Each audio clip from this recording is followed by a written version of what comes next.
Meghan Markle and Prince Harry really annoyed the Duke and Duchess of Cambridge with recent remarks about their plans for the future of their family, according to a royal expert, leaving commentators to question whether there was tension between the royal couples. Meghan Markle and Prince Harry really annoyed Kate, the Duchess of Cambridge, and Prince William after dropping a huge hint over whether they would have more children, according to royal expert Robert Jobson. The royal expert also wrote in the Daily Mail that Meghan's stint as guest editor on British Vogue's September issue may have angered the Duchess of Cambridge. Speaking about the claims, royal commentator and chief correspondent for E! News, Melanie Bromley, questioned whether there was really tension between Kate and Meghan, amid suggestions the Duke and Duchess of Cambridge may have delayed their trip to Balmoral until the Duke and Duchess of Sussex return home. Speaking on E! News, Ms. Bromley said, "Every year the Queen invites members of the royal family to stay at her Scottish estate. This year it's no different. But this year there is one expert claiming William and Kate may have delayed their Balmoral trip because they don't want to have a run-in with Harry and Meghan." According to royal reporter Robert Jobson, recent comments made by Harry and Meghan may have rubbed William and Kate the wrong way. Jobson says that when Harry recently declared in an interview that he and Meghan plan on only having 2 children, maximum, this is their bid to save the planet, it actually really annoyed the Cambridges who, of course, have 3. The same commentator also notes that Meghan may have upset Kate by saying she didn't want to appear boastful by putting a picture of herself on the cover of British Vogue. If you recall, Kate Middleton did appear as a cover star for British Vogue in 2016, and by the way, she looked bloody amazing doing it. She added, "So is there really more tension between William and Kate and Harry and Meghan? Or is this the case of normal stress that comes from trying to schedule a family vacation? Honestly, when is planning a holiday not chaotic?" Despite the continued drift being cooked up by the trolls, Kate and Meghan appear to be putting on a united front. Almost all the evidence suggests the two women are getting along so well. They're often seen smiling in one another's company. This year for the second time in a row, Kate and Meghan attended Wimbledon together. Writing in the Daily Mail last week, royal expert Robert Jobson claimed the Duke and Duchess could delay their trip to Balmoral to avoid seeing Harry and Meghan.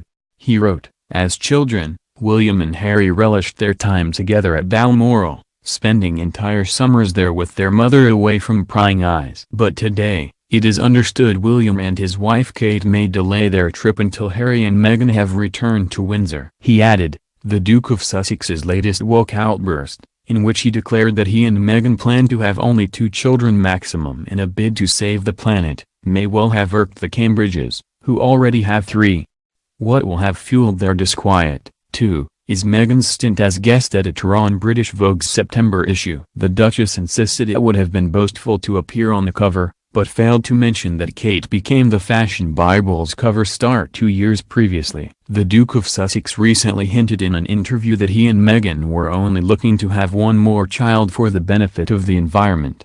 He said, "I think, weirdly, because of the people that I've met and the places that I've been fortunate enough to go to, I've always had a connection and a love for nature. I view it differently now, without question. But I've always wanted to try and ensure that, even before having a child and hoping to have children." Dr. Goodall, worried about the worldwide population growth, warned Harry not to have too many babies. The Duke of Sussex, Prince Harry replied, "2, maximum. But I've always thought, this place is borrowed. And, surely, being as intelligent as we all are, or as evolved as we all are supposed to be, we should be able to leave something better behind for the next generation." Meghan guest edited the September issue of British Vogue but did not place her the cover, thinking it was boastful to include herself in the edition.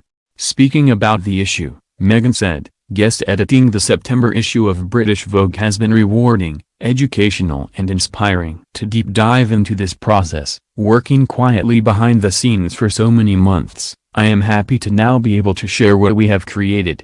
A huge thanks to all of the friends who supported me in this endeavor, lending their time and energy to help within these pages and on the cover. Thank you for saying yes. And to Edward, thank you for this wonderful opportunity." British Vogue editor-in-chief Edward Enninful said, "To have the country's most influential beacon of change guest edit British Vogue at this time has been an honor, A pleasure and a wonderful surprise. As you will see from her selections throughout this magazine, she is also willing to wade into more complex and nuanced areas, whether they concern female empowerment, mental health, race or privilege. From the very beginning, we talked about the cover, whether she would be on it or not. In the end, she felt that it would be in some ways a boastful thing to do for this particular project. She wanted, instead, to focus on the women she admires. Kate, the Duchess of Cambridge, appeared on the cover of Vogue back in 2016, and Princess Diana was pictured on the front cover in 1981. Reports of a feud between both the Duke and Duchess of Sussex and William and Kate have circulated since Meghan joined the royal family.